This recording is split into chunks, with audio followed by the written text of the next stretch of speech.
Curso de redação de patentes, estratégias de redação de reivindicações, parte 2.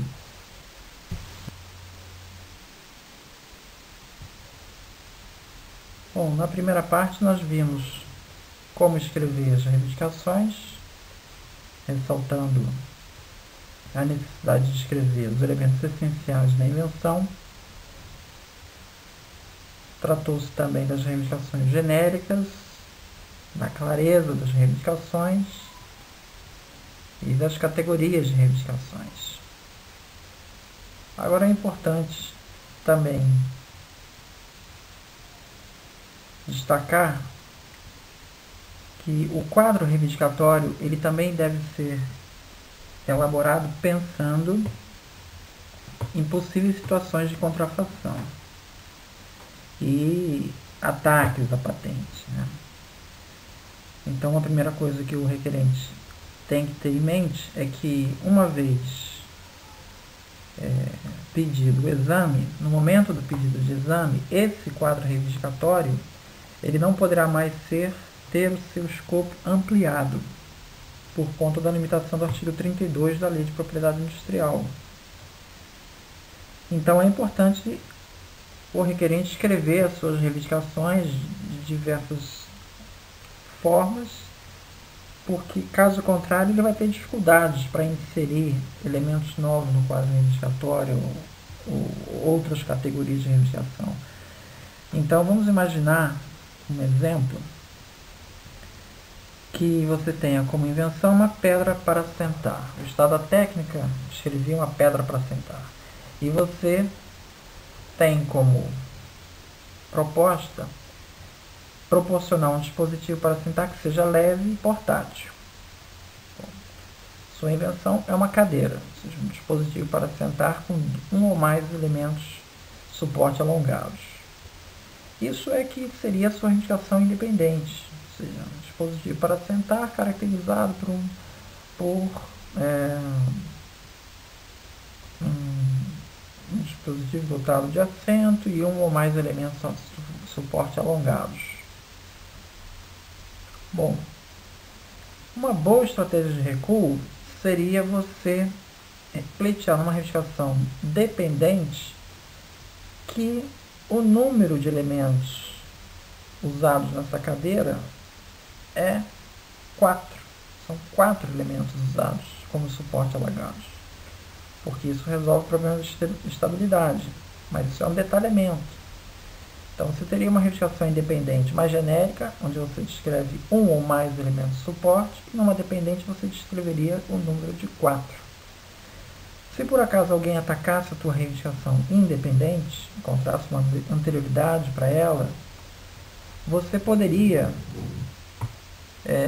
ainda preservar a sua patente, transformando essa dependente numa independente, porque essa característica de 4 elementos, ele, se não fosse antecipado pelo estado da técnica, ele poderia justificar uma patente, uma vez que ele resolve um outro problema técnico, que é o problema da estabilidade. Então as reivindicações dependentes eles trazem detalhamentos, mas você tem que ter em mente que são detalhamentos que eventualmente poderão vir se tornar a parte principal da sua reivindicação. Uma estratégia ruim de recuo seria você ter uma reivindicação dependente que descrevesse o assento num formato de um desenho. Essa característica é uma característica meramente estética. Então, essa reivindicação dependente ela é quase que inútil, porque se a reivindicação independente for anulada, dificilmente essa característica da dependente vai poder servir para sustentar uma patente. Então ela perde essa característica, ela não é uma boa estratégia de recuo. Então você, se concentrando nas características essenciais da reivindicação, você vai construindo a sua hierarquia de reivindicações. Então, em primeiro lugar, a característica principal da minha invenção, eu tinha uma pedra para sentar, inventei uma cadeira que é dotada de pernas alongadas. Uma reivindicação dependente poderia descrever que essas pernas são em número de 4. Uma outra reivindicação dependente poderia descrever que essas pernas são dispostas na periferia da cadeira. O outro, no mesmo nível, essas pernas são dispostas nos cantos de um assento retangular, ou as pernas são de madeira. Enfim, eu vou trazendo detalhamentos da reivindicação principal, que as pernas são alongadas. E em cima das dependentes, eu posso trazer mais detalhamentos. Então, na minha reivindicação dependente, que trata de pernas saindo no de 4, eu posso ter uma outra dependente que diga que as pernas são dispostas na periferia da cadeira. E assim sucessivamente. Vamos dar um outro exemplo aqui. Isso aqui é um exemplo de uma asa de avião. E que você tem tem um formato específico lá da asa que você vai reivindicar. E você tem duas características dessa asa. Um são os flaps de aterrissagem, tá? Os landing flaps. E outra característica são os ailerons. Então, os ailerons ficam na ponta da asa e os flaps de aterrissagem ficam mais junto da fuselagem. Eles têm objetivos distintos, resolvem problemas distintos. Os ailerons dão direcionamentos e os flaps de aterrissagem são usados para frear a aterrissagem do avião, forçar o ar num sentido que force o freio da aeronave. Então, uma característica interessante seria você pedir os ailerons numa reivindicação dependente, sozinho, porque ele sozinho ele sustentaria uma patente, porque ele é um problema independente, ele não depende dos flaps de aterrissagem. Uma outra implementação é eu ter uma asa de avião que tem os flaps de aterrissagem e os ailerons. Agora, eu não teria uma asa de avião só com os flaps de aterrissagem. Então, eu coloco as duas possibilidades, ou seja, uma só com os ailerons e outra com os flaps de aterrissagem e ailerons. Caso a reivindicação 1 não seja inventiva, eu posso transformar essas dependentes na minha nova independente. Não seria interessante ter uma característica dependente que descrevesse, por exemplo, que esses flaps são vermelhos, que é uma característica que jamais poderia ser usada numa reivindicação sustentável patente. Outro exemplo. Dispositivo caracterizado por uma caneta, uma luminária no corpo da caneta e um apagador fixado a uma extremidade da caneta. Bom, a minha reivindicação dependente, ela descreve da seguinte forma: dispositivo, conforme escrito na reivindicação 1, caracterizado por o apagador ser em formato circular. A reivindicação dependente, ela deve ser sempre lida com a reivindicação independente. Então, na verdade, essa dependente é equivalente a dispositivo caracterizado por uma caneta, uma luminária no corpo da caneta e um apagador em formato circular fixado na extremidade da caneta. A reivindicação 2, na verdade, ela é uma junção da reivindicação 1 com 2. Essa maneira de escrever conforme escrito na reivindicação 1 é só uma maneira prática de você escrever essa reivindicação dependente. Um exemplo de reivindicação inválida seria dispositivo conforme descrito na reivindicação 1, caracterizado por dito apagador não ser fixado a uma extremidade da caneta. Isso estaria contradizendo a reivindicação 1, porque a reivindicação 1 diz que é fixada. A dependente, ela acaba desdizendo que é independente disso. Isso seria um problema de clareza. Então, a reivindicação dependente, ela tem que estar coerente com as reivindicações da qual ela depende. E a reivindicação dependente sempre vai ser lida em conjunto com as que ela depende. Qualquer reivindicação dependente que se referir a mais de uma reivindicação é chamada de reivindicação de dependência múltipla. Ela deve se reportar essas reivindicações de modo alternativa, 1 ou 2 ou 3, ou na forma cumulativa, 1, E2, E3, desde que as relações de dependência estejam estruturadas de maneira que permita imediato entendimento. Eu não poderia ter uma reivindicação do tipo dispositivo escrito conforme descrito nas reivindicações 1, E2 ou 3. Isso não seria permitido. Ou é alternativa ou é cumulativa.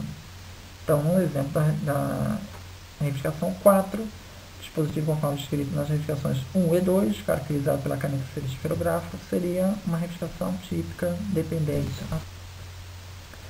Uma outra questão é que as reivindicações de dependência múltipla, seja na forma alternativa ou cumulativa, podem servir de base a qualquer outra reivindicação de dependência múltipla. Então, veja que na reivindicação 4, ela depende de 1 e 2, e a reivindicação 5 depende de 1 e 4, sendo que 4 é uma reivindicação de dependência múltipla. Então, a 5 a gente pode dizer que ela é uma múltipla de múltipla. Isso é permitido, desde que, novamente, a estrutura do quadro reivindicatório seja compreensível. As limitações presentes em uma reivindicação dependente não devem ser lidas na reivindicação independente, sendo esta necessariamente de escopo mais amplo. Essa é uma doutrina que é conhecida na literatura como Claim Differentiation, ou seja, na reivindicação 1 eu digo que o assento é caracterizado por meio de suportes alongados, e na reivindicação 2, que é dependente dela, eu digo que os meios de suporte são cilíndricos. Isso quer dizer o seguinte, que a reivindicação 1 ela não se limita a meios de suporte cilíndricos. Podem ser retangulares, outras coisas. Então, a maneira de você dar uma abrangência maior na sua reivindicação independente é você construir dependentes que tragam detalhamento. Porque na medida que você traz o detalhamento nas reivindicações dependentes, a independente tende a ser cada vez mais interpretada de uma maneira mais genérica. Porque senão haveria uma redundância. Isso não teria sentido ter duas reivindicações com o mesmo escopo. É recomendável também que o relatório descritivo cite formas alternativas possíveis, cilíndricas, retangulares, bem como outras soluções que podem variar de tamanho, nesse caso, que é para você dar clareza ao juiz, quando for interpretar a reivindicação, de que realmente a sua reivindicação 1 ela possui uma abrangência maior. Então, é você citar o maior número possível de falhamentos. Bom, aqui umas dicas. Escreva as reivindicações de diferentes categorias e escopo utilizando esse Claim Differentiation para garantir o escopo abrangente das reivindicações independentes. Bom, aqui é uma observação. Nos casos em que o relatório descritivo indicar que a invenção deva possuir a limitação ora descrita na reivindicação dependente, ou no caso do requerente, em sua resposta NPI manifestar que a invenção possui tal limitação, então não se aplica essa doutrina. Então é importante. Se eu digo lá na minha reivindicação independente que é genérica, na minha dependente eu digo que as tais pernas alongadas devem ser cilíndricas. Mas se eu digo no meu relatório descritivo que minha invenção só vai funcionar se a perna for cilíndrica, e tudo indica que está restrito ao cilíndrico, a reivindicação independente, mesmo sendo genérica, ela vai tender a ser interpretada como sendo cilíndrica. De outra forma, se o requerente, na manifestação, durante as exigências do NPI, ele afirmar categoricamente que a reivindicação dele é especificamente com pernas cilíndricas, isso tenderá a ser levado em conta no caso de contrafação. Porque é comum o requerente pleitear uma reivindicação ampla, pernas de modo geral, e o examinador do NPI apresenta uma anterioridade. Olha, nesse caso eu achei uma cadeira com pernas retangulares. Aí o requerente passa a dizer o seguinte: mas a minha então é pernas cilíndricas. Ou seja, ele diz claramente que a reivindicação dele não abrange a anterioridade citada pelo NPI. Então, se ele, durante a manifestação dele no NPI, durante as respostas, ele diz que a invenção dele não abrange pernas retangulares para fugir dessa anterioridade, quando for no caso da contrafação, a patente dele não vai poder proteger isso. Uma coisa que ele abriu mão durante a tramitação do pedido, ele durante a contrafação não vai poder pleitear de volta.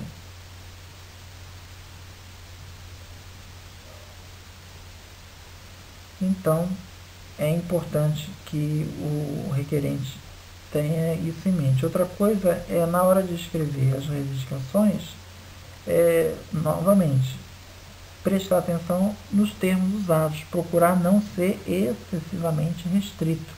Então, se uma reivindicação em 1982 trata de um determinado tipo de scanner, se você escrevesse essa reivindicação tratando especificamente daquele scanner naquela época, talvez você tivesse problemas na medida que o futuro, novos scanners seriam inventados e acabariam ficando fora do escopo da sua patente. Bom, aqui um outro exemplo. Isso aqui é uma armadilha para pegar animais que ela tem uma abertura na frente e ao fundo tem 5 lâmpadas. Essas lâmpadas vão sendo acesas de forma sequencial, de maneira que o animal que vai ser capturado, ele vendo as lâmpadas, ele tem a impressão de que é a caça, né? Que é, no caso de você querer capturar, por exemplo, uma cobra. Então, essa cobra vendo essas lâmpadas aqui, ela vai ter a impressão de que é um animal que ela possa comer. Né? É uma presa. E ela é atraída para entrar dentro da caixa. Então, nós temos na reivindicação uma armadilha para animais, caracterizada por compartimento para capturar um animal que entra em uma abertura e uma fonte de energia que gera energia eletromagnética detetável pelo animal. A energia é gerada de modo similar ao movimento de uma presa do animal dentro do comportamento. A reivindicação dependente 1, ela diz que essa forma de energia envolve fontes de energia individuais ativadas sequencialmente. Quer dizer, essa característica de ser ativada sequencialmente não estava descrito na reivindicação 1. Reivindicação 3 trata de armadilha de animal caracterizado por compartimento para capturar um animal que entra em uma abertura e uma probabilidade de fontes de energia individuais ativadas e desativadas de forma sequencial. Bom, você vê que essa característica de ser ativada as fontes de energia de forma sequencial, ela apareceu como reivindicação dependente, a 2, e agora ela aparece na reivindicação independente, na 3. Isso é permitido. Mesmo havendo certa redundância entre as reivindicações 1 e 3, o requerente dessa forma consegue melhor proteção, de modo que um competidor que produz um sistema que não simula o movimento de uma caça também esteja em contrafação, que é o que cai na reivindicação 1. Bom, uma outra questão que o requerente deve ter em mente é quem é o seu possível contrafator. Vamos considerar esse exemplo. Eu tenho na situação A um método de codificação que é reivindicado, um método de codificação, e de maneira que só que ele é reivindicado o circuito ou o software, como está na linha tracejada, tá? Então, você pode processar o fabricante do circuito integrado. O circuito integrado que implementa aquele algoritmo lá que você patenteou, ele vai estar em contrafação com você.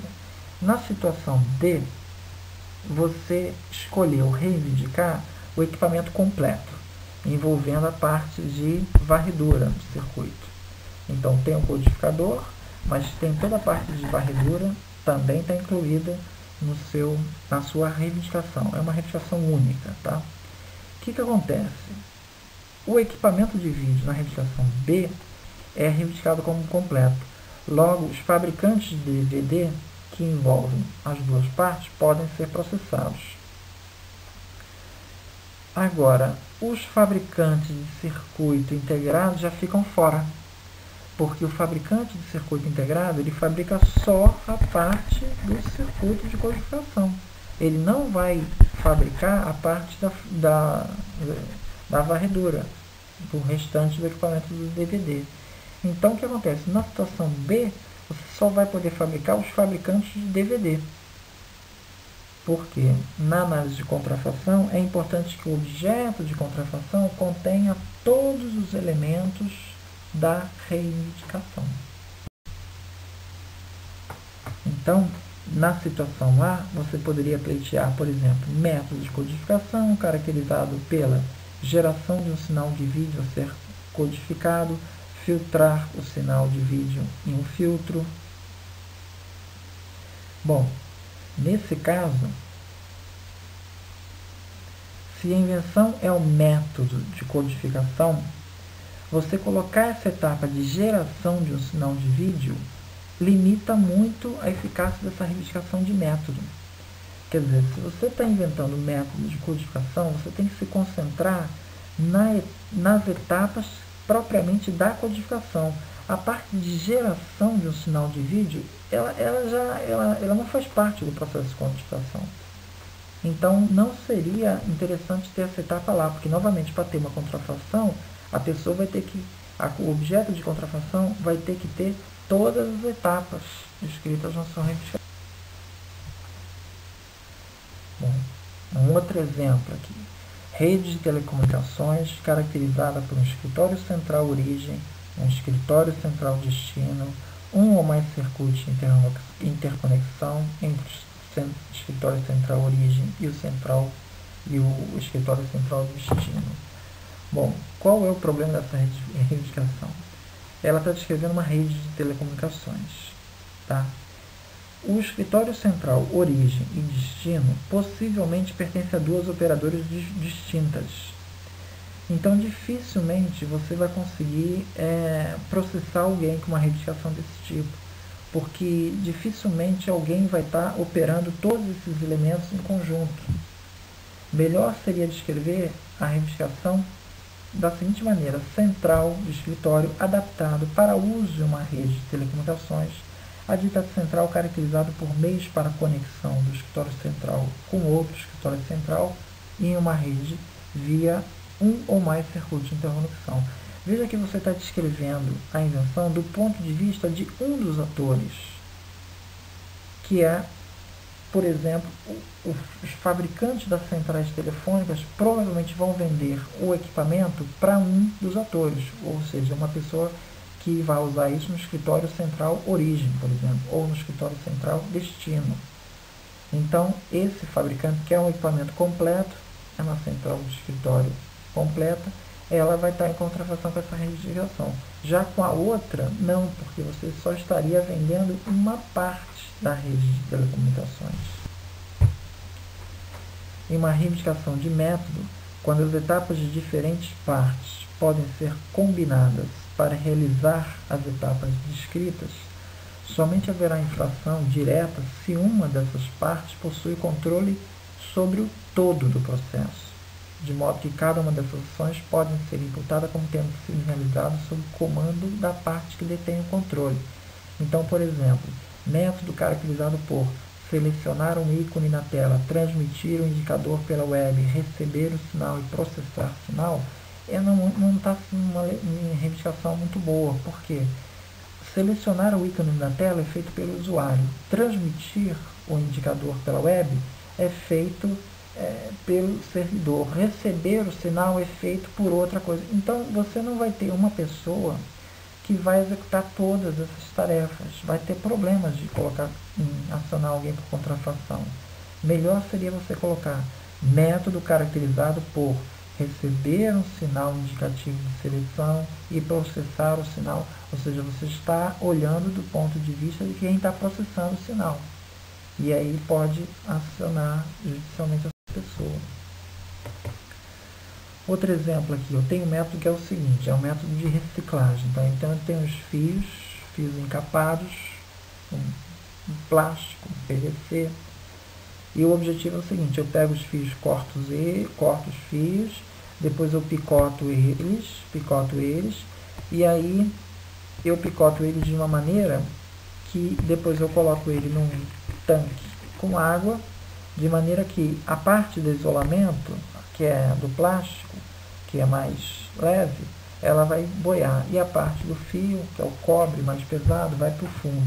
Então é uma maneira prática de eu descascar o fio, de aproveitar os elementos desse fio para reciclagem. Então, se eu disser assim, método para descascar fios, caracterizado por cortar os fios em pedaços, não maiores que a largura de isolamento, ajustar os pedaços em um banho de ultrassom, ele estaria descrevendo etapas que não necessariamente são feitas pela mesma pessoa. Eu posso ter essa parte 1, que é a parte que eu picoto o fio, isso pode ser feito por uma determinada empresa, que ela, depois que tiver o fio em picotes, ela envia esse material para uma segunda empresa, que é quem vai fazer os banhos e separar. Então, eu tenho eu colocando essas duas etapas de uma mesma retificação não fica muito bom. Agora a retificação 2. Método para descascar fios caracterizado por agitar pedaços de fio não maiores que a largura de isolamento em um banho de ultrassom. Essa segunda retificação já poderia ser usada para acionar alguém. Então, novamente, a mesma coisa. Patente de aparelho para fabricar sapatos garante ao titular royalties para cada aparelho vendido, ao passo que o método de fabricação dos sapatos garante royalties para cada sapato produzido. É outra questão que você tem que ter em mente. Eu fiz um método para fabricar sapatos. Ora, se eu pleitear somente o método, eu possivelmente vou obter royalties para cada sapato produzido, porque cada sapato que for produzido vai reproduzir aquele método. Agora, se eu pedir a patente só para o aparelho, o que acontece? O aparelho eu vou vender uma vez e acabou. Eu não vou ter mais direito a royalties aqui. Então, é uma maneira de eu garantir maximizar as patentes. Isso aqui é um outro exemplo, é uma máquina para produzir tecido, que ela é operada por computador, que faz um corte a laser, vai cortando as peças do vestido ou da roupa para facilitar a pessoa que for montar, costurar essas partes da roupa, formar a roupa, fica mais fácil, porque as peças estão todas grupadas em seções. Então, novamente, eu descrevo esse método para a produção de roupa, onde eu descrevo várias etapas, de A até F. Muitas dessas etapas são etapas feitas por outras pessoas. Então, por exemplo, carregar as instruções da máquina. Quem vai programar a máquina possivelmente pode ser até uma empresa terceirizada que vai carregar as instruções da máquina. Fornecer uma peça para o tecido, isso não faz parte do método de corte. Dividir o tecido em seções, então talvez a melhor indicação seria método para a produção de roupa em escala industrial utilizando máquina de corte automático caracterizado por todos os pedaços de cada vestuário serem cortados a partir de uma seção particular de comprimento do tecido associado com cada artigo de vestuário. Então eu estou descrevendo o método de produção dessa roupa. Eu não estou dizendo aquelas partes que você tem que colocar a bobina ou que você tem que programar a máquina. Isso, presume-se que isso vai ser feito por alguma pessoa, e se eu colocar essas etapas aqui, eu vou estar prejudicando uma possível contrafação, porque dificilmente uma pessoa vai cumprir todas as etapas. Bom, aqui é a questão que já foi falado antes, que o requerente deve ter cuidado com o que ele fala durante o processamento. Se o requerente alega que a sua invenção é inventiva diante do documento X, apresentado como estado técnica, e sua patente é concedida, a titular não vai poder depois processar pessoas por produtos equivalentes a X, porque ela já disse que a invenção dela não tem nada a ver com X. Então, se o requerente, durante sua manifestação, restringe o escopo de sua patente, então, na fase de contrafação, não poderá alegar que sua patente tem o escopo de proteger aquela matéria da qual abriu mão.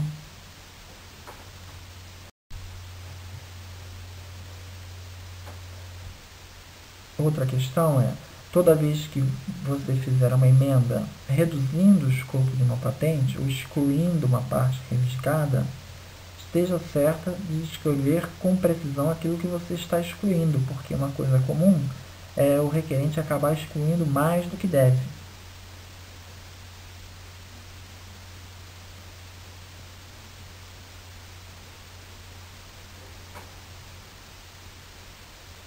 Bom, ao interpretar o escopo da reivindicação, as cortes levam em conta sempre a doutrina de equivalentes. Então, é importante ter em mente isso. Agora eu vou falar um pouco do relatório descritivo. Eu falei das reivindicações.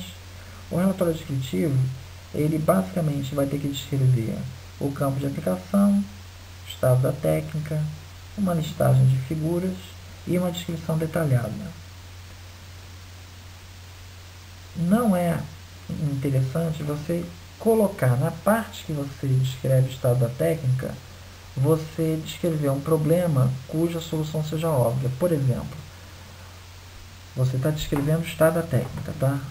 Colisões traseiras em automóveis têm sido frequentes. As principais razões são a desatenção dos motoristas e o fato das luzes de freio estarem a 50 centímetros do chão e, portanto, fora da visada direta do motorista. O presente pedido resolve esse problema ao dispor as luzes de freio a 1 metro do nível do chão e, portanto, em visada direta do motorista. Quer dizer, você vê que quando eu descrevi o problema, eu disse o seguinte: o problema é o seguinte, que as luzes de freio estão a 50 centímetros do nível do chão e, portanto, fora da visada direta do motorista. Diante desse problema, fica muito óbvio a solução.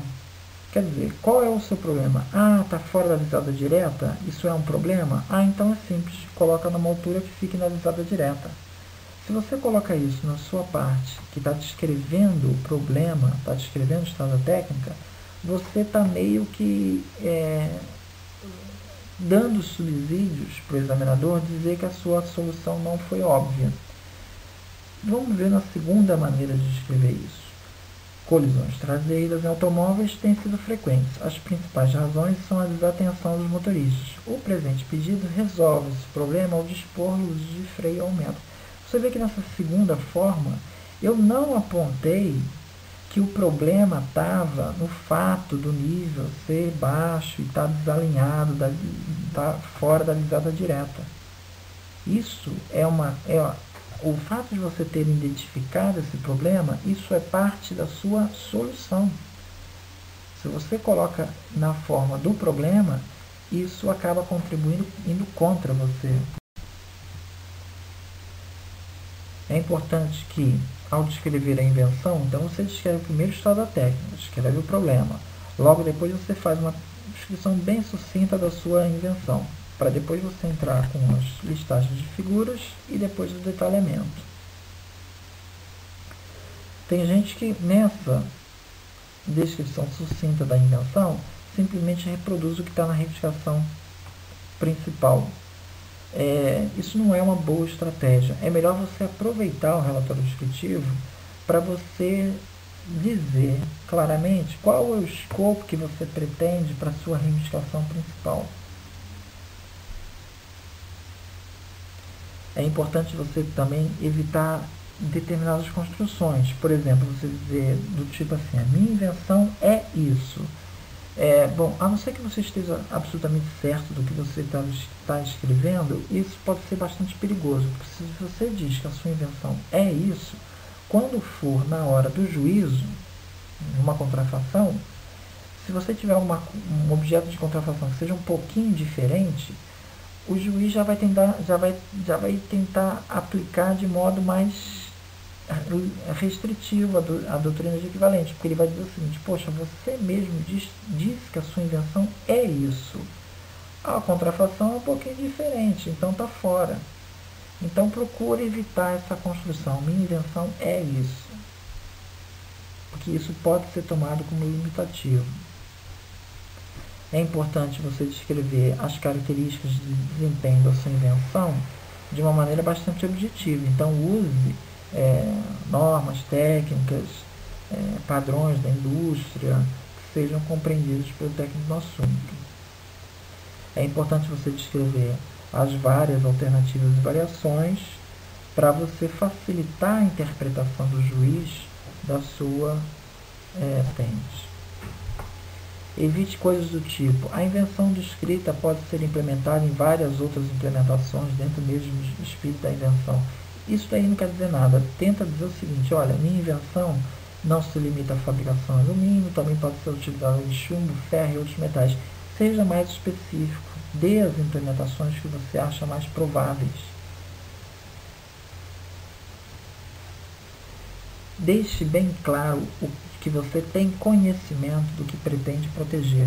Uma coisa que é ruim é quando você quer ter proteção para uma implementação que não estava sugerida no relatório descritivo.